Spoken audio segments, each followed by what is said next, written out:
আপনার ডিসপ্লের কথা বলেন, এটা তো ডিসপ্লে ছিল না, এটাও ডিসপ্লে ছিল না, এটা কোনো নিচ থেকে বাইর করছে, এটা কোম্পানি দেওয়ার জন্য আলাদা নিচে রাখা হয়েছে। সেগুলো তো আমি বললাম আপনাকে, আমি পরিষ্কার করিনি, একসাথে পরিষ্কার করছি, একসাথে পরিষ্কার করার না কারণে এগুলো বাইর করতে পারিনি। 2-3 বছরের আগের মাল তো এখনো আছে। 2 বছর আগের মাল পরিষ্কার করো ভাই। সময় পাইলে যখন পারি তখন করি।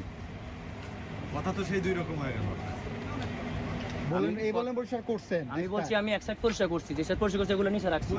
যখন পরিষ্কার করছি, কোন সাইড পরিষ্কার করেছেন? যখন শুধু আমি ওদের র্যাকগুলো পরিষ্কার করছি। ওখান থেকে তো বের করলাম একটা। ওখান থেকে কি বার করছেন আপনি? তুমি অনেক চালাক আছে না? আমি এই যে র্যাকের কথা বলছি, আমি ওগুলোর কথা বলি আপনাকে, এই সাইডের র্যাকটা পরিষ্কার করছি আমি শুধু, এই যে এয়ার বেস না। সব জায়গা থেকে করছেন না?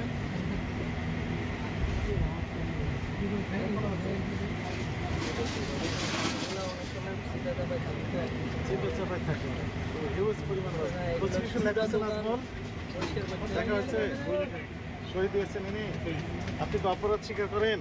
হ্যাঁ, আমি অপরাধ স্বীকার করি। কি অপরাধ করছেন আপনি? অপরাধ আমি মাল অধিক উন্নত মাল দোকানে রাখার কারণে এটাই আমার অপরাধ। মানে কয়টা মাল দেখেছেন আপনি?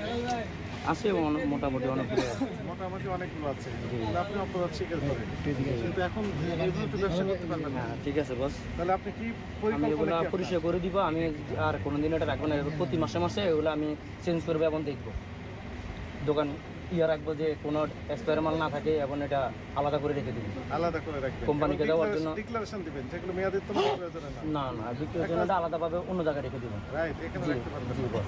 আপনি যেমন বললেন যে কাস্টমারকে দেখে দেখে দেন যে মেয়াদ হ্যাঁ, কত। আমরা দেওয়ার সময় এগুলো বলার সুযোগ ঠিক আছে বস, ঠিক আছে। আমি Next time আর এরকম কাস্টমার বলবো। আছে ঠিক আছে একসাথে। আপনি কয়জন সার্ভিস দেন এখানে? 2 জন, 3 আমরা জন? তিনজন। 3 জন, 10-15 জন, 20 জন কাস্টমার একসাথে অনেক সময় চলে আসে, তখন তো আপনার দেখার সুযোগ নেই, শুধু মাল সাপ্লাই দিবেন আর টাকা নেবেন। না অবশ্যই এটা দেখে দিই আমরা, আবার যদি কাস্টমারের কমপ্লেন দেয় ওটা তো আমরা আবার রিটার্ন দিয়ে দিই। বাসায় যে খাওয়া দাওয়া করার পর তারপর কমপ্লিট দিবেন। না অনেকে খায় না, এমনি ইয়ে করে। আর ঠিক তার আছে, মানে কিছু নেক্সট থেকে কমপ্লেন আমরা আসে, বোঝা গেল। না এরকম কোনো কমপ্লেন আসে না আজকে। আপনি তো বলবেন যদি আসে কোম্পানি, অনেক কাস্টমার তো দেখে যে ভাই আমি এই জিনিসটা আনছি, আপনার তো ডেট নাই, হতে পারে আপনার মানে এরকম আপনি সারাদিন কাম করার মধ্যে আপনার একটা ভুল হতেই পারে। ঠিক আছে, এখন ডিক্লারেশন দিয়ে দেন। দিয়ে দেন স্যার।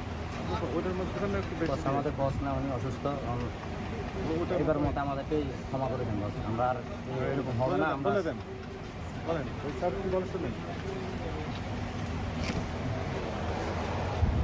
আমরা এবার মতো অপরাধ স্বীকার করছি, উনি দোকান আনা একবার যদি আমরা দোকান পুষে করতে পারি, নেক্সটটা আর এরকম হবে না।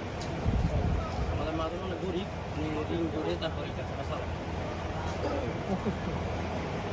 আপনার এখানে মূলত যে অপরাধগুলো পাওয়া গেল, চাউল খোলা পণ্য, চাউলের মূল্য অস্বাভাবিকভাবে কিছুটা বৃদ্ধি করে দিয়েছেন অযৌক্তিকভাবে, কিন্তু আপনি চাউলের যে বিক্রয় মূল্যের সে মূল্য তালিকা সহজে দৃশ্যমান স্থানে লটকিয়ে প্রদর্শন আপনি করেন নাই। এটা ভোক্তা অধিকার সংরক্ষণ আইনের 37 ধারা অনুযায়ী 38 ধারা অনুযায়ী অপরাধ। পাশাপাশি আপনার দোকান আমরা 10 মিনিট দেখলাম, 10 থেকে 12 মিনিট, এর ভিতরে বিপুল পরিমাণ বিভিন্ন র্যাক থেকে মেয়াদ উত্তীর্ণ সস, বিভিন্ন মশলা জাতীয় আইটেম, এগুলো কি বিভিন্ন প্রোডাক্ট মেয়াদ উত্তীর্ণ প্রোডাক্ট পাওয়া গেল। এটা ভোক্তা অধিকার সংরক্ষণ আইনের 51 ধারা অনুযায়ী অপরাধ। 2টা অপরাধ সংগঠিত হয়েছে, 2টি অপরাধে আপনার এখানে সংগঠিত হয়েছে। আপনি এই অপরাধ স্বীকার করেন? আমি অপরাধ স্বীকার করছি, আমি আমার ভুল স্বীকার করছি, আমাদের বস না, এই জন্য আমি আপনাদের কাছে ক্ষমা করছি।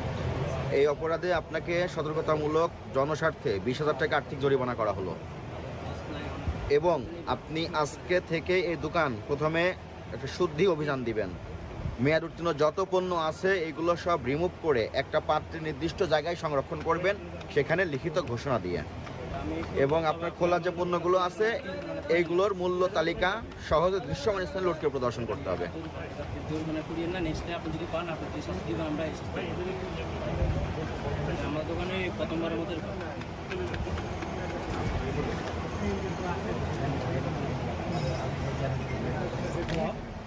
তো দেখতে পাচ্ছেন, আমি তো দেখতে পাচ্ছি, এই যে স্পষ্ট লেখা আছে না, কি লেখা আছে? তাহলে সোজা রাখেন ওখানে রাখেন। এটা তো বলেন পরিষ্কার করছেন 1 বছর আগে মেয়াদ শেষ, 23 সালের ডিসেম্বর। অবহেলা আছে ওদের।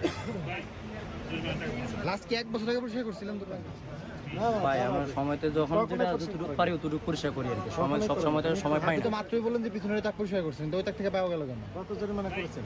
20,000 দ্রুত টাকাটা দিয়ে দেন জরিমানা। বস আমাদের কাছে এখন ক্যাশ টাকা নেই, আমার মাছ মাজন আসছে বাজার থেকে, বাজার আসছিল, বেচা কিনা কম হয়েছিল, ওনার টাকা দিয়ে দিচ্ছে।